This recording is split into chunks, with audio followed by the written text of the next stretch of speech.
Today we will take you into the world of stories. Welcome to our channel.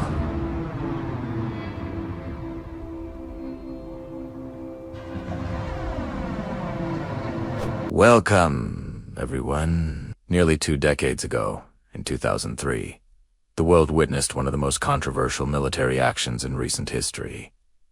The US-led invasion of Iraq. The images were shocking. Tanks rolling across the desert, Tomahawk missiles striking Baghdad, the fall of Saddam Hussein's statue in Ferdo Square. But the question that still echoes today is, why? Why did America invade Iraq? The answer isn't simple.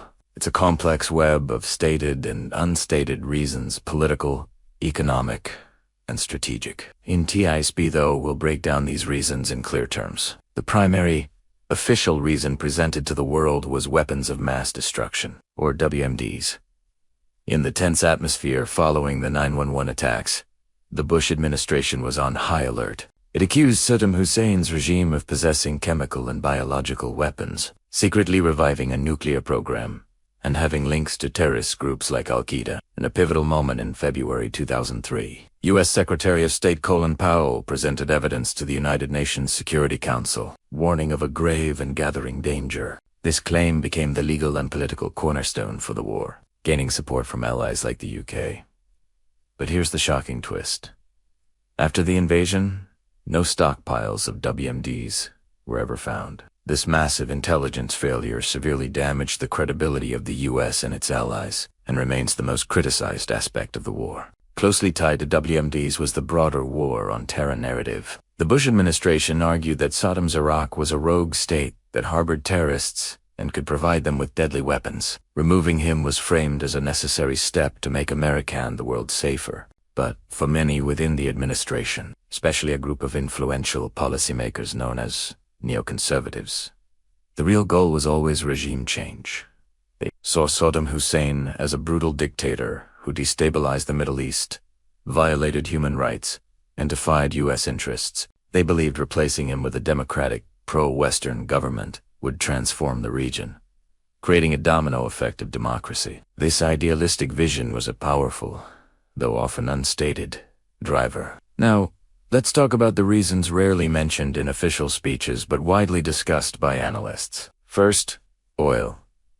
Iraq sits on the world's second-largest proven oil reserves. While the US didn't invade simply to steal oil, securing access to this resource and ensuring it flowed freely onto the global market and was uncontrolled by a hostile regime was a major strategic interest. It was about energy, security, and economic stability.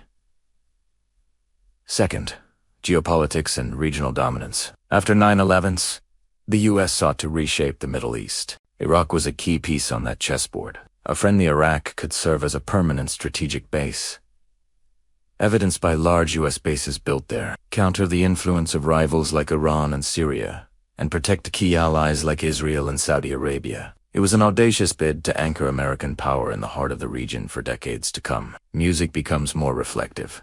Graphics, legacy, text, images of post-2. The invasion was fueled by a combination of a flawed premise, WMDs, ideological mission, regime change and democracy, and deep strategic interests, oil and regional power. The consequences were profound and tragic. The war led to hundreds of thousands of Iraqi casualties, the rise of sectarian violence, the creation of a power vacuum that gave birth to ISIS, and a deep skepticism of US foreign policy worldwide. It also cost America trillions of dollars and thousands of soldiers' lives. The invasion of Iraq stands as a stark lesson in how a decision based on a mix of fear, ideology, and strategy can unleash unintended and devastating consequences, the echoes of which we still hear today. What do you think was the most significant reason? Share your thoughts in the comments below. If you found this breakdown useful, please like this video and subscribe for more clear explanations of complex history. Thanks for watching.